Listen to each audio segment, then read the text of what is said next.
The following is a presentation of the Championship Racing Network. Crossed Flags, a racing podcast. It's your midweek fix for racing news and information. Brought to you by the Championship Racing Network. Now let's head trackside to join your hosts, Steve West and Matt Nicholson. So the transition to Amazon Prime, let's face it, it was controversial. You and I both heard about it. A lot of people were upset about it. They preferred it to be on regular television. But again, streaming, it's one of those things that is not really becoming that much of a problem anymore. If you think about streaming now, numbers that just came out show that more people are getting their television via streaming than they are either by cable or satellite combined. So our viewing habits are changing here in this country. So whether or not you've got Amazon Prime is a personal choice of yours. If you chose not to get it, that's on you. For example, I don't have a subscription to Fox. I had no way of watching the first 14 races of the year. I had to rely on Matt to keep me updated on it. So it was a personal choice. It's nothing wrong, nothing right about it. It's just a personal choice. Year one of Amazon Prime. Overall, what did you think? Is this an experiment that needs to go away? Or, Matt, do you believe that this is something that is not only going to stick around for a long time, but you'll probably see a bit more of a transition to Amazon Prime or a Netflix or something like that over the course of time? I don't think it needs to go away. I think it needs to expand. Okay. Because they apparently was listening and watching and seeing what a lot of the fuss and the gripe was from the production level that Fox was putting out. Mm-hmm. And they took it and listened, and the parts that were getting complained about, I'm going to go the third letter of the alphabet. I'm not going to use the second letter. I'm going to say the third letter, which is complained. Okay. They took that and they expanded on that exponentially, in my opinion. Agreed. Because pre-race stuff was tenfold better than Fox's production. Post-race was 100 times better than Fox's production.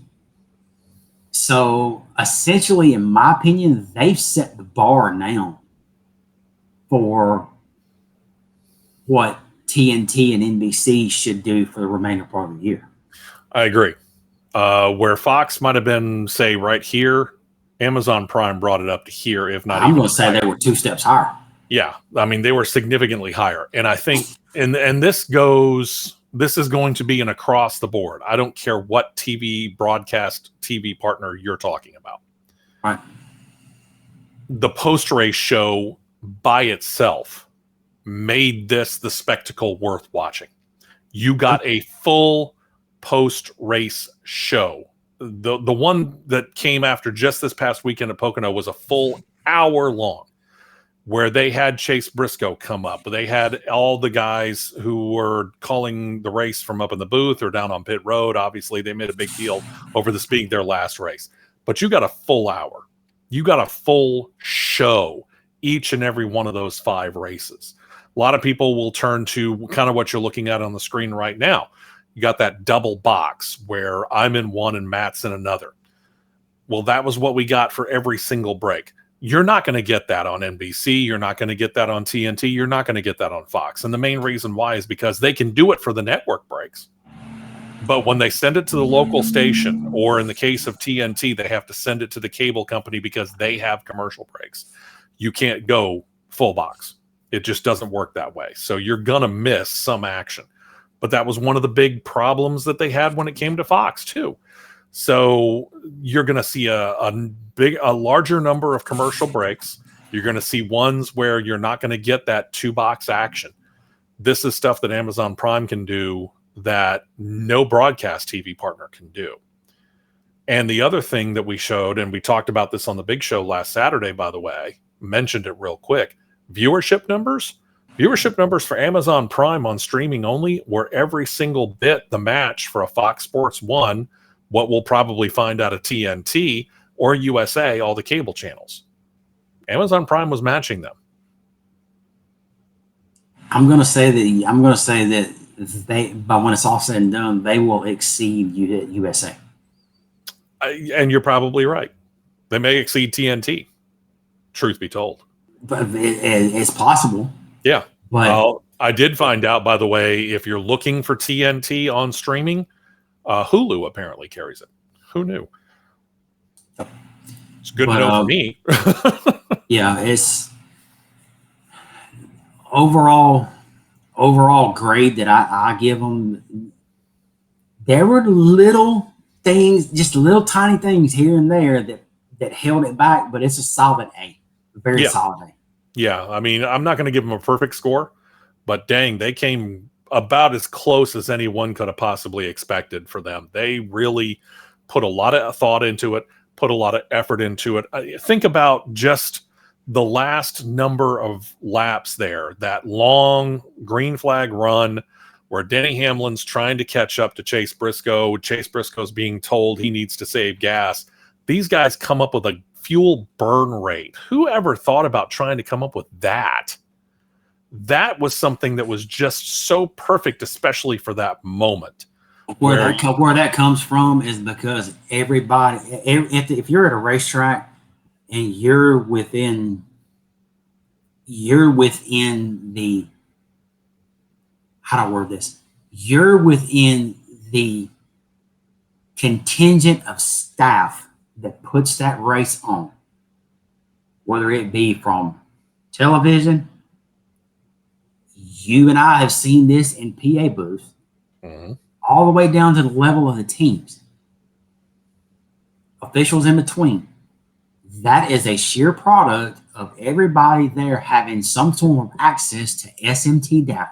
Sure. That SMT data will let you come up with that. And whoever came up with that to be able to have that on that graphic to show it and add that other element into it. Kudos. And when you've gotten somebody that is, even though sometimes he talks a little too much, when you got somebody that's a crew chief that like Steve Letarte that knows how to break that down and how that goes, it just adds to the overall broadcast. I agree. What picks it up. I agree wholeheartedly. A lot of the crew that were on the Amazon Prime telecast you're going to see on the TNT run. Jeff Burton is going to be doing what they call a what is it? I forget what their term for it is. Reynolds and Burton is going to have like the Manning cast setup. Yeah, they're going to do a two-person setup. They're going to be from a studio pretty much the whole time, and that'll be on True TV. But you know, Danielle Trotta moves from pre-race and post-race show to covering pit road, for example. Adam Alexander is still going to be doing play-by-play, things like that. So it's going to seem very familiar. If you liked what you saw on Amazon Prime, for the most part, you'll probably get it on TNT. Just a couple of people shifting roles from here to there. But TNT, you have a big hurdle to try and jump over if you want to best Amazon Prime. I'll tell you that right now. And that should put NBC and USA on notice too. Because if a lot of the people from NBC and USA were, as we heard from behind the scenes, responsible for doing a lot of the stuff we saw on Amazon Prime, it better show up when those guys show up on the air. Oh, yeah. It better. All right. Real quick, want to mention one other thing. You had seen it pretty much probably right after it debuted. I watched it afterward over the course of the weekend. I started it on Saturday and finished it up on Sunday after the Pocono race. And it's the documentary American Thunder, which is NASCAR to Le Mans. And this was the story of the collaboration between NASCAR, Hendrick Motorsports, Goodyear Tires, and so on and so forth, and all that group that put I can't call it a Gen 7 car,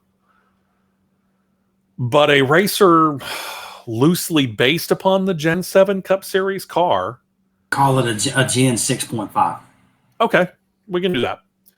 And you'll understand what we mean if and when you watch it. And I'm just going to give a quick overview of it. This is from the announcement that they got the permission to make this as a Garage 56 entry, which is one that's, if you win it, fantastic, but they're not expecting you to do anything. It's an experimental car is what it is. It's an experimental project car that they have that special Garage 56 category for.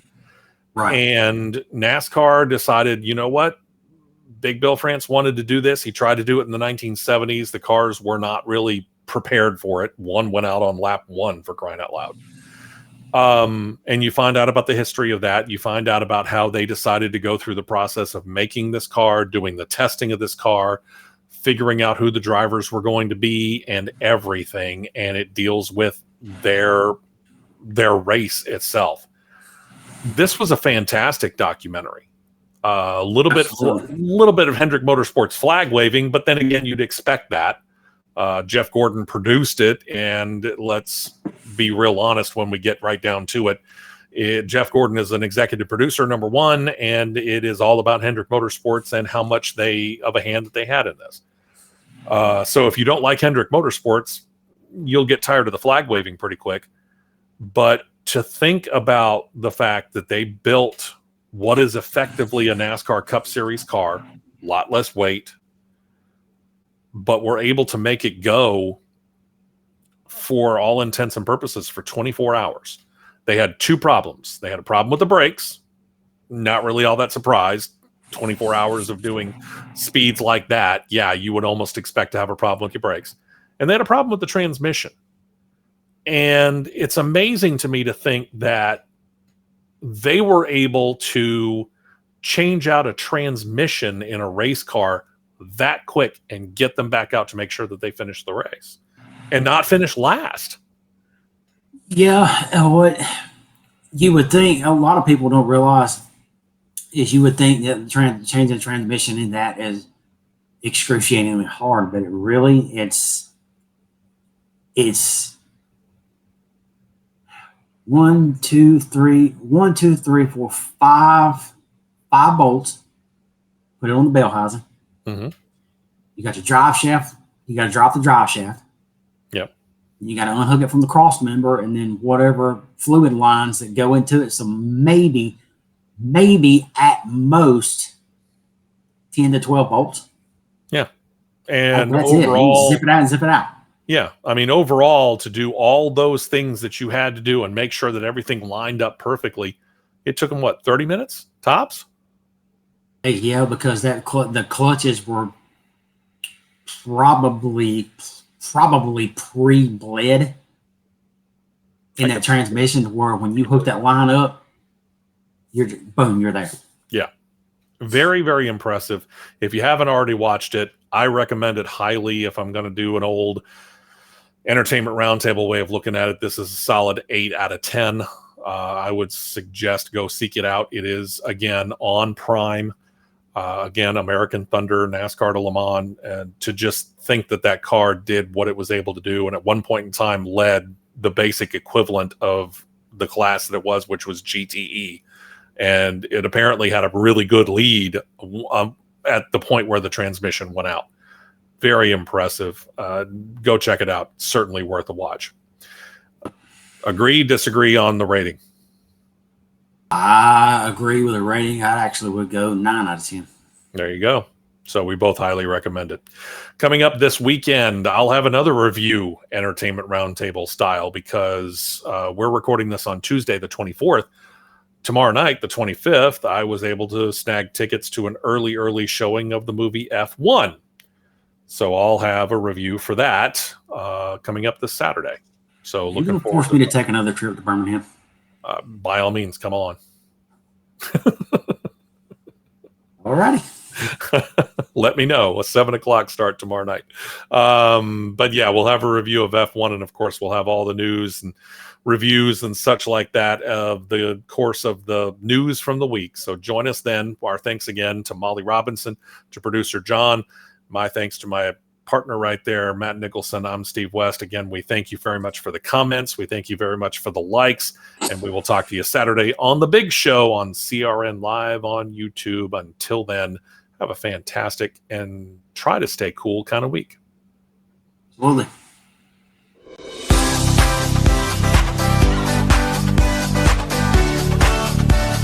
You've been listening to Crossed Flags, a racing podcast. For more content like this, subscribe to CRN Live on YouTube, and you'll be set to catch the 2-hour live show every Saturday morning at 9 Eastern, 8 Central.